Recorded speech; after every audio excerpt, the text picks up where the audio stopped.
So let's continue on and talk about cryptography. A couple things we'll talk about is the life cycle, the types, the PKI, that public key infrastructure, some key management practices, not management, but keys, the management of our keys, digital signatures, a little bit about digital rights management, non-repudiation and integrity, and methods of cryptanalytic attacks.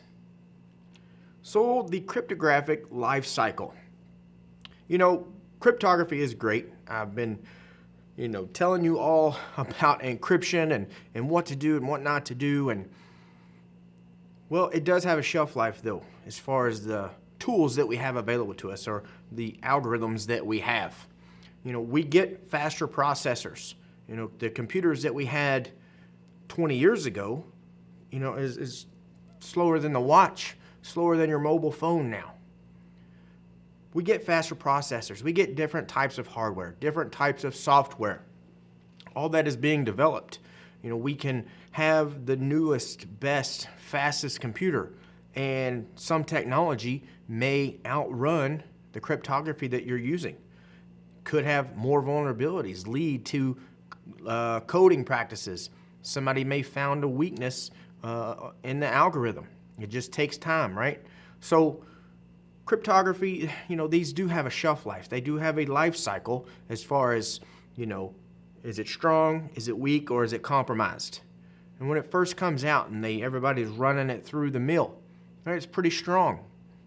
But after time, it can become weak, right? It still works, but it's a weak one. It can, it's just not as good as strong. And then compromised means it's been cracked, right? It's weak. It's not one that we want to really use anymore, but they consider it a compromised algorithm now. So when do we know when it's no good anymore? When should we not use a particular tool or algorithm or cryptography solution?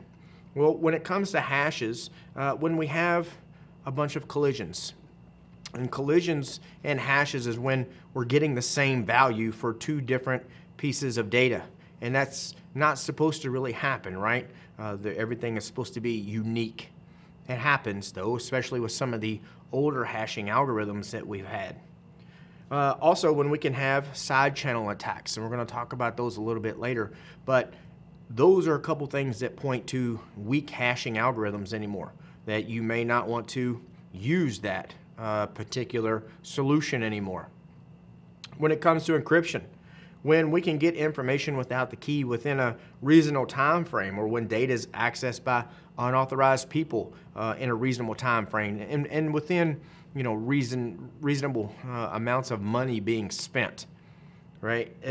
No encryption is really going to be 110% solid. It just takes time to get through whatever it is you're trying to get through sometimes. And it may take 1,000,000 years, and that's a pretty good trade-off. I'll let my data be protected for 1,000,000 years because me and my grandkids and great-grandkids, and we're not going to be here, so it doesn't really matter.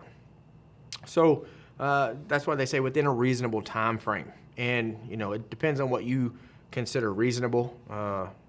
Couple years, that might be pretty reasonable, especially if it's something, a very good algorithm that's protecting some sensitive data, secret data, top secret data through the government or corporations worldwide. Might be worth your time, might be worth your money. So it's kind of an opinion thing, but I would say within a reasonable time frame, if we're talking hundreds or thousands of years, that's not reasonable. Now, the cryptographic types that we need to be aware of, symmetric and asymmetric is a couple ones we need to talk about real quick here. Now, symmetric cryptography, all right, if you think of symmetric, it kind of sounds like same, right? Symmetric, same. These operate with a single cryptographic key. Now, that means we're using that key for both the encryption side and we're using it on the decryption side. So whatever I want to protect, let's say I've got a chunk of data here, and I want to encrypt this before I send it to you so nobody can see it. So I'll encrypt the data with a symmetric key, with a single key, a shared key, or a secret key, a private key, all synonymous. So I can encrypt it and send it over to you. Now, in order for you to see that data, what do you need? The exact same key, right?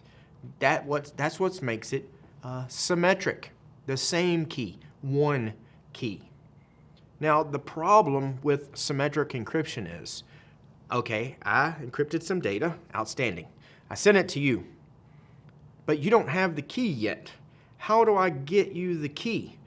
Key management is the challenge here when it comes to symmetric encryption. How do we keep it secure? You know, I don't want to share it with unauthorized individuals. We don't want somebody else seeing our data. So how am I going to get you the key? Am I going to send it to you in an email? Am I going to call you on the phone? Send it in snail mail? Send it as a carrier? I mean, there's smoke signals, whatever.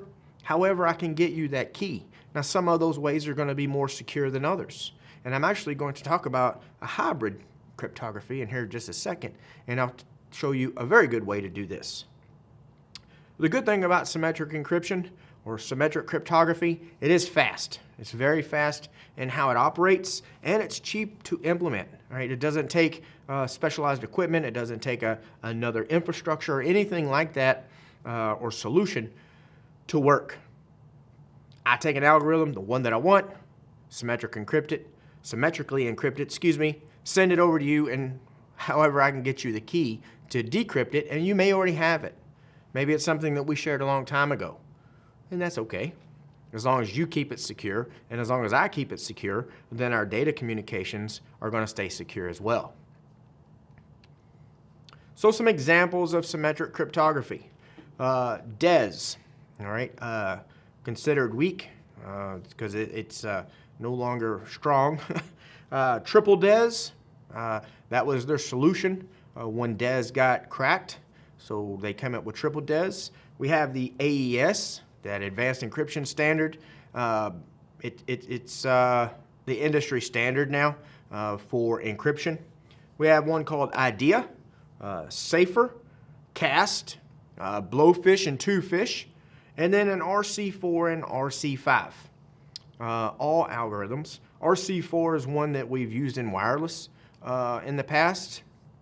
So that's a symmetric encryption, right? You have that pre-shared key, right?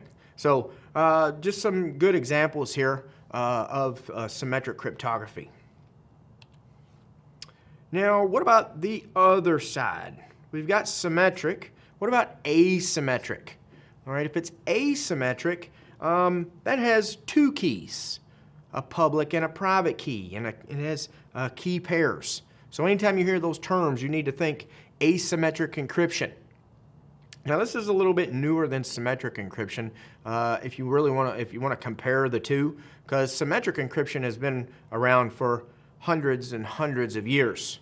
We haven't had the technical capabilities that we do now, not like AES and the way that they work, like transposition ciphers and things like that. But we've had like a Caesar cipher, right? Hundreds of years old, where, you know, they would take a wooden dowel and a certain length and wrap a piece of leather around it. And then the letters would line up and form a word. And the key was the wooden dowel. They needed to know how big it was, right? Or rotation ciphers, where they would rotate the letters, right? They had that back then too. So cryptography, in that sense, has been around for a long time. Asymmetric cryptography, not quite as long, all right? So, couple examples: RSA, El-Gamal, ECC, the elliptic curve cryptography there. That's actually, I did put a little sentence there for it's the strongest as far as key strength. It's good for wireless, it's good for smart cards. Your mobile phones can use this because it's powerful in how it works, but it doesn't take a lot of power to work. So it's very good for those lightweight devices. And then Diffie-Hellman is also an asymmetric encryption. So remember, asymmetric, we need to think two keys, public, private. There is a pair. They have a relationship. All right, one of them we're going to use to encrypt. The other one we're going to use to decrypt, right? And then hybrid cryptography. I told you I was going to mention this. This is mixing the best of both worlds, the symmetric and the asymmetric. But how do you do that? What are you talking about? Well, what I'm talking about, let's go back to my previous example with symmetric cryptography. If I encrypt something with a symmetric key and I send it to you, you have the encrypted data now, which is part of the goal, but the other part of the goal is for you to read the data, unlock it, right? But you don't have the key. So how can I send it to you securely? I could use asymmetric encryption. I could encrypt the key, the symmetric key, with your public asymmetric key. Now, the only person that should be able to unlock that public one would be your private one.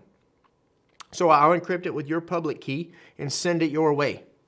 You will decrypt that with your private key, the key pair, to get the information out of there. And that information happens to be the symmetric key. So now you can take that and apply it to the original data and decrypt the data that way. So that could be seen as hybrid cryptography. Something else we need to talk about is PKI, public key infrastructure.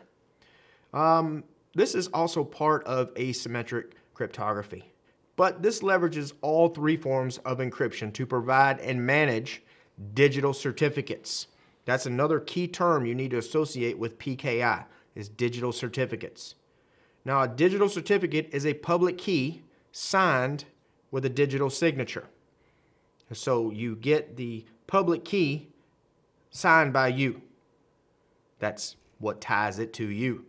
Now, digital certificates may be server-based or they could be client-based. Now, if the two are used together, they provide mutual authentication and mutual encryption. And the standard digital certificate format is X.509 right now. Now, these digital certificates, they're part of the infrastructure, the public key infrastructure. And inside there, we have some services that are running, like a certificate authority. So the digital certificates are issued by the certificate authority. That's their job. It oversees the whole PKI infrastructure. So we also may have an RA, or a registration authority. Now, those registration authorities, they work on the CA's behalf. So they verify the identity of the subject, the person, the end user that's trying to access or get a certificate. Now, you may have, depending on your organization size, your CA and RA, may be the exact same entity.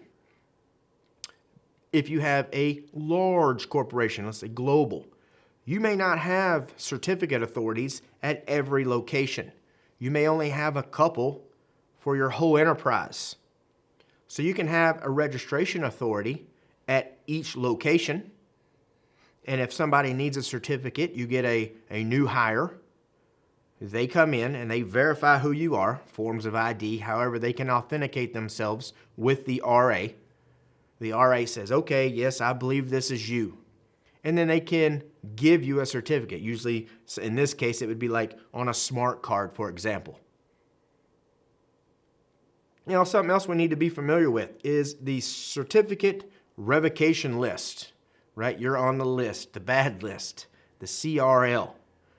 So if a certificate is revoked, I'm trying to think of a reason real quick, like if it was stolen, right? Let's say my smart card, my access card was stolen, right? Somebody stole my wallet and my card was in there. So I would report that, right? I would go to the RA and could report that, and they could send that up to the CA. Now the CA is going to put that key, that certificate, on the revocation list.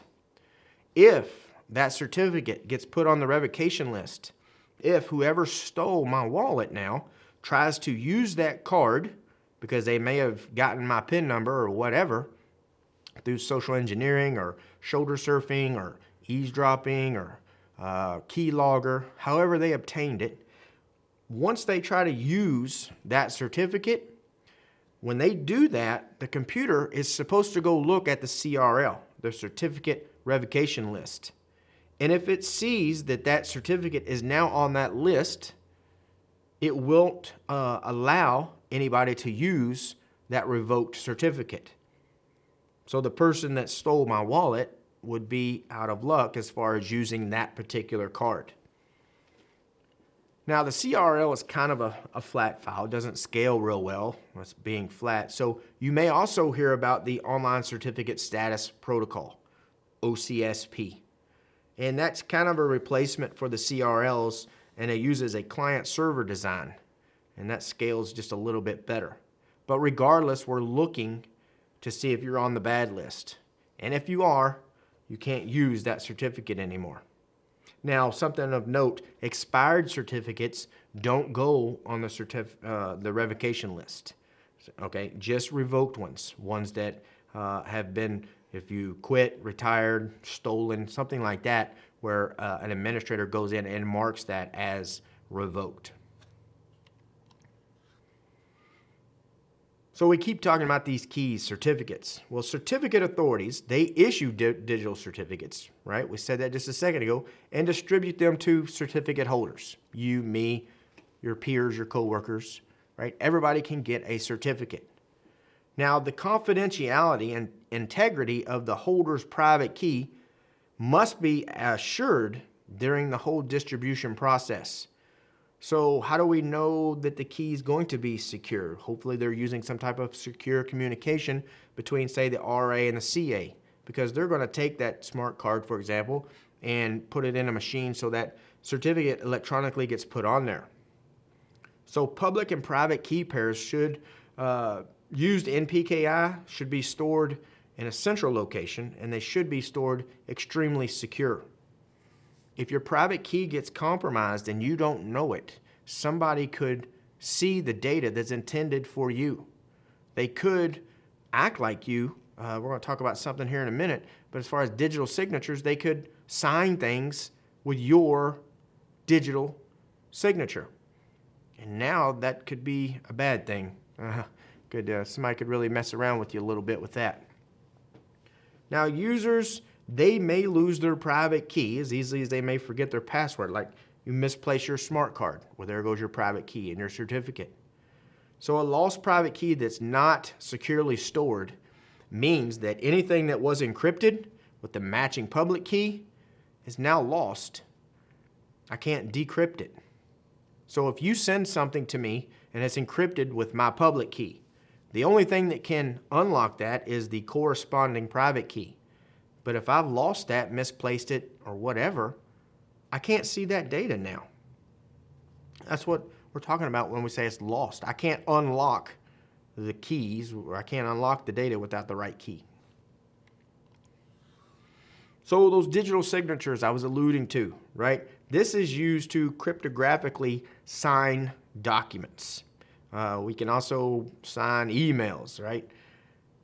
These give us non-repudiation, saying we can't deny that we sent something or can't deny that we did something to that document because it has our digital fingerprint on there now. So digital signatures, they can include authentication of the identity of the signer and proof of the document's integrity. So that means the sender can't later deny signing the document. They can't repute that. Now, how do digital signatures work? Well, they work off your private key, but they hash it. It's not like they send the private key out with the email or out with the document. That would be a little counterproductive. So they actually hash it out and then encrypt it. So if you get it and you hash it and it matches, the hashes match, then you say, oh, okay, it came from Mark, we're good. So everything would be fine. And then we need to talk about DRM, Digital Rights Management. This is a pretty hot topic too. because what you can do is control and protect the content that providers have, and they're trying to give you, their own digital media. It gives them proof of ownership. So, trying to think of a good example here. Let's say I was to write a book and I put it in PDF form. I could put it on the web for everybody to see, but I've protected it with digital rights management. So you have to purchase a key from me in order to access this book. So you buy a key and you download the PDF, all right? You download it on your computer and it's there, perfect. But every time that you access the book, you have to talk back to the DRM server, the Digital Rights Management Server, and authenticate yourself. Now, sometimes you can set it up where once you log in, it may be cached on your local machine for 7 days or 3 days or 4 days or 2 weeks. You can decide that on your own for the digital rights management. But you can't read that without the key. That prevents you, for all intents and purposes, of sharing that PDF because I'm protecting my content. That gives me rights to mine. I'm the content provider. So that gives me a sense of protection. You can't email it to somebody. You can't allow somebody else to download it. Now, if you give them your key, then you can. But you can also set up in digital rights management that you can only download it so many times, or it can only be accessed so many devices. There's different ways, and this is not a DRM class, but there are some mechanisms in place that allow you to do that. Now, from the content's point of view, there's 3 key components to its life cycle.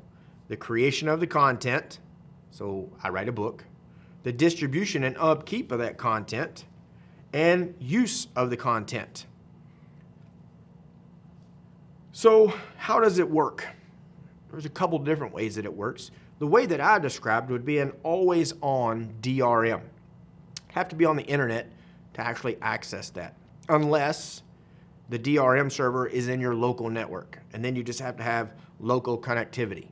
But that's not usually the case unless somebody did something inside your organization, inside your infrastructure, and that's the only way you can get the data.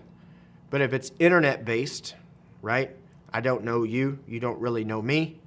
If I put something out on my server and you download it through DRM, or download it and it has DRM assigned to it, then you're going to have that key, right? You pay for it or subscription or something like that. You can also have something like a USB key, and it's like a USB thumb drive. If you have the key, you can read the data. So now maybe everybody downloads it, right? You can download the data, but you can't see it until you have the key. You don't have to tie back to the DRM server. You just have to have that key. You plug it in and it will unlock whatever data it is you're trying to look at. And then we can have a digital watermark as well. You know, this used to be on all the printed material. You'd see confidential watermark or private, top secret, for your eyes only, right? Whatever watermark you wanted to put on there. Now we can also have it for audio and video as well. So every once in a while you may, in an audio track, hear something in the background. Or in a video you may see something display across the screen for 3 or 4 minutes, depending on how long the video is. It may be back there permanently, right? So we can watermark our information too, like, you know, evaluation copy or draft or something like that. Now, just a minute ago, we talked about digital signatures and non-repudiation. That means you cannot deny or repudiate having performed some type of transaction. Because we use digital signatures for that, that's how we sign that. Because that's my private key, nobody else is supposed to have that. That is that non-repudiation. So this combines authentication and integrity. So non-repudiation authenticates the identity of the user who performs a transaction and ensures the integrity of the transaction. Because if it was to change, the hash would change. So you would know about the integrity as well. So let's talk about integrity. Integrity is a hash function providing encryption using an algorithm. There's no key. It's a one-way hash, all right? Because there's no way to reverse the encryption. You hash it out and that's it. You get your results. Now, a variable length plain text is hashed into a fixed length hash value, often called a message digest, or you may just hear it called a hash. So what does that mean? Well, you could take the word cat and run it through a hashing algorithm, and depending on whichever one you do, let's say you do an MD5. We're going to talk about that in just a second. I put it through an MD5 hash, and I might get 128 bits out of it. And that's the word cat. Now, if I take the word abracadabra, it's a little bit longer than cat, and I hash that, the value I'm going to get is still going to be 128 bits. It doesn't change. That fixed length value is what we're talking about. So hash functions are primarily used to provide integrity. If the hash of the plain text changes, the plain text itself has changed. One little bit. Even if you went from a lowercase c in the word cat to an uppercase C, the hash would change. One little piece of that changes, and the value that you get will change. I can take it one step further. We can hash out an entire hard drive on a computer. So we'll talk about forensics. That's how they prove the integrity, the trustworthiness of that data upon taking control of it, seizing the data. Because they will take a hash of it and then file it away. But we're not talking about forensics right now. But they can still compare that hash. So when time for litigation comes and they say, well, this is what it was 6 months ago when we seized the drive. This is what it is right now, the day before the trial. You can see the hashes are identical. They did not change. So the evidence is still solid. Same thing with this. If the words don't change, it's solid. We know it proves that integrity. Now, I put a couple different hashing algorithms down there. The SHA hashing algorithm, the secure hashing algorithm, MD5, message digest, and Haval, hash of variable lengths. All right, so SHA, 160, MD5, 128, and then Haval is variable, can go from 128, I want to say up to 160, maybe don't quote me on that one, but it does have some, there's 2 or 3 options in there that you can have, and it's actually a little faster than MD5. SHA and MD5 are almost to that part where people start calling them old hashing technologies, but they're still extremely popular. I see them all over the web when you can download stuff. Right? You get evaluation copies or whatever, and people want to prove that it's okay. You can trust their data, so they'll hash out the value, and you'll see it online. Right? You'll see it on the web page, so you can download it, and you can hash it out too using SHA or whatever, and compare the values to make sure that you're safe, or makes you feel safe anyway. Now, what about some crypto attacks? We got brute force, known plain text, chosen ciphertext, a known key, which is kind of misleading, and side channel attacks. So a brute force attack. I think you're probably very familiar with this one. These have been around for a long time. But a brute force attack generates the entire key space. It is guessing every possible combination, the key to unlock the code. So given enough time, the plain text is going to be recovered. It just sometimes takes time. If your password's very long and it has complexity requirements in there, it may take hundreds, thousands, millions of years. Mine, my passphrase that I use is so long and complex. There's a utility online.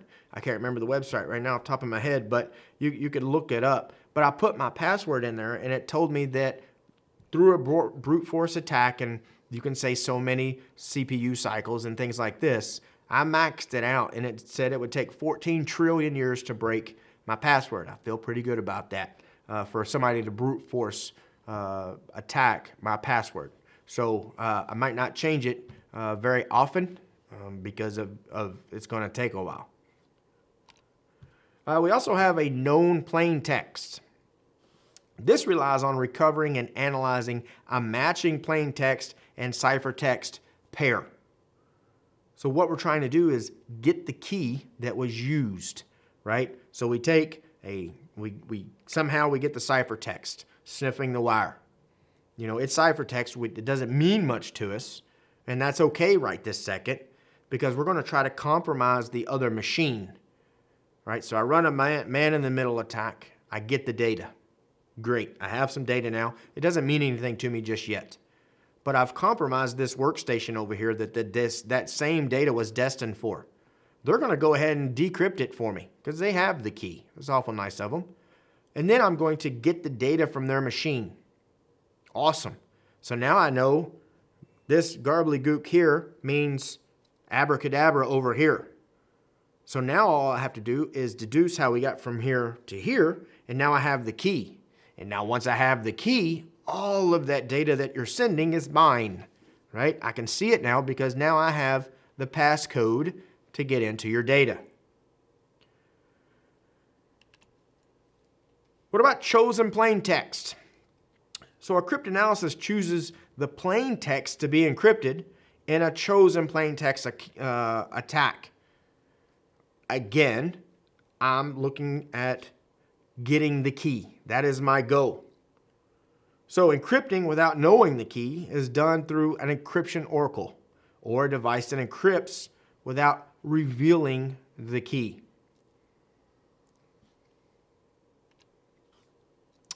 I can do a chosen ciphertext. Now, this is a mirror of the chosen plain text attack that we just talked about.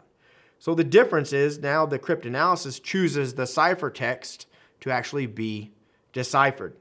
Now, this attack is usually launched against asymmetric crypto systems, where the cryptanalysis may choose public documents to decrypt that are signed or encrypted with that user's public key. And we have also something called a known key. And like I said, it's a little misleading because you may think, well, if I already know the key, why do I have to bother? We don't know all of it. We know something about the key. And we're hoping to reduce the efforts that we have to attack that key or attack the methodology of how you're locking your data. So if the cryptanalysis knows that the key is an uppercase letter and a number only, those characters, we can omit those from the attack. So I know, well, it's all lowercase. I saw them type it. So I know part of the key, right? They never hit the shift. They never hit the caps lock. Or I never saw them hit a number. Or I know I never saw them hit a special character. So we can take that out, right? We can start deducing what the key may be. And then side channel. This uses physical data to break a crypto system, like monitoring the CPU cycles or the power consumption used while it's encrypting or decrypting that particular data.